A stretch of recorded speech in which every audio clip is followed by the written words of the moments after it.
We're going to demonstrate how to measure a cylinder of an engine, and when we measure it, we're measuring it for three things: for its bore size, for its taper, so whether it's wider at the bottom or the top, and for its out of round, whether it is perfectly round or whether it's oval shaped. And we're going to do that with a dial bore gauge. Of course, a dial bore gauge can't measure anything by itself, and so we're going to use a micrometer to set this at 0. So we found the specification right here. The standard diameter for the cylinder bore is 3.7795 inches. It gives us a range, but we're going to set it at the lower number. So I'm going to set the micrometer at 3.7795. We've got it set already and locked. Then we'll take this to a vise. I put a rag in the vise and I set this inside of here just lightly, and then I very lightly tighten that down. Don't tighten it very much or you'll distort this. Then we find the appropriate attachments for this dial bore gauge. We've already done that. And we put it in here in between the micrometer. And then I'm going to rock this back and forth, and when we see that dial, or that needle, change directions. And this is probably the trickiest part of this whole operation, is getting this set to 0.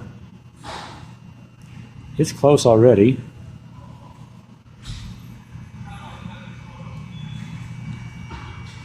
I'm holding the back and rocking it.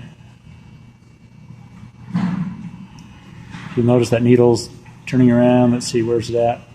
It's really close to 0. Let's turn just a little bit more. Okay, I think we're there. The needle's turning around right at the 0. So I'll carefully pull it out. And we'll come over here to the engine block. We'll start with cylinder number 1. And what I'm going to do is make myself a chart. So we're going to measure each cylinder in 6 different places. 3 at the top and 3 at the bottom. So I'll make a chart like this. Kind of works. Cylinder number 1, top, bottom. And then I'm going to say position 1, position 2, and position 3. Now I'm going to take my measurements. So I'm always going to use position 1 as it's perpendicular to the engine block. This is the direction that the piston would rock back and forth, and so this is where the most wear would occur if there is wear in the cylinder. So I'll call this position 1, and I'll go down just below the ring ridge here. So just down about 1/2 inch or 3/4 inch into the cylinder, and I'm going to rock this and watch that needle go round and round, and it stops right there. And on this dial, each little tick mark is a 1/10,000th of an inch, and then the large numbers represent 1,000th. So this is actually just slightly more than 2/1000ths of an inch larger than the specification we set the micrometer to. In fact, to be specific, it's 2.4 thousandths of an inch. So I'd come here to position 1, and I'd write 0.0024. Now position 2 I'm going to do here, and then position 3 like this, so that we're just slicing the cylinder into equal slices here. So position 2,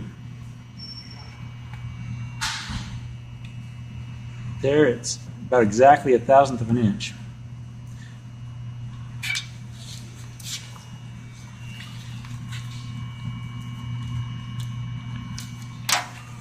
And position 3 will be like this.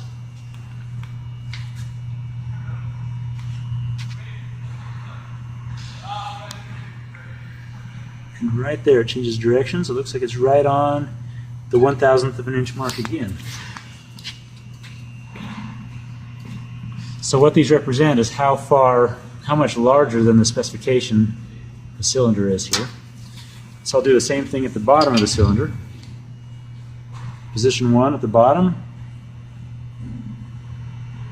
Looks like it's about 18 10,000ths or 1.8 thousandths Try it one more time.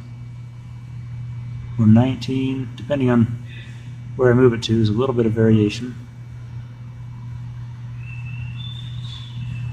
So we'll say 18.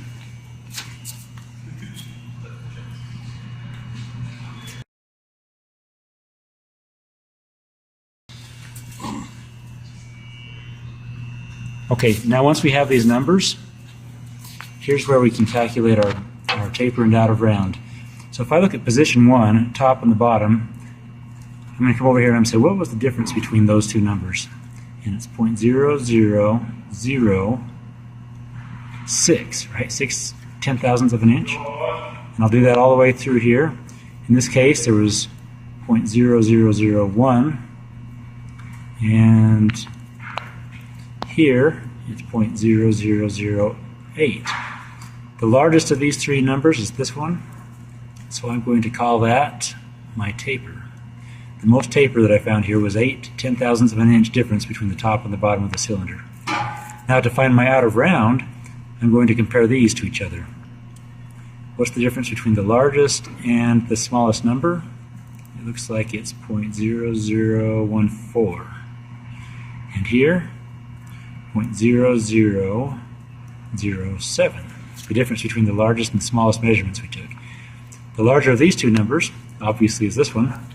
So that's my out of round. Now, you'll say, what was your exact bore measurement? So I'll come back to my specification here. 3.7795 is my specification, and I find the largest number that I measured, which was this one, and I add 0.0024 to that.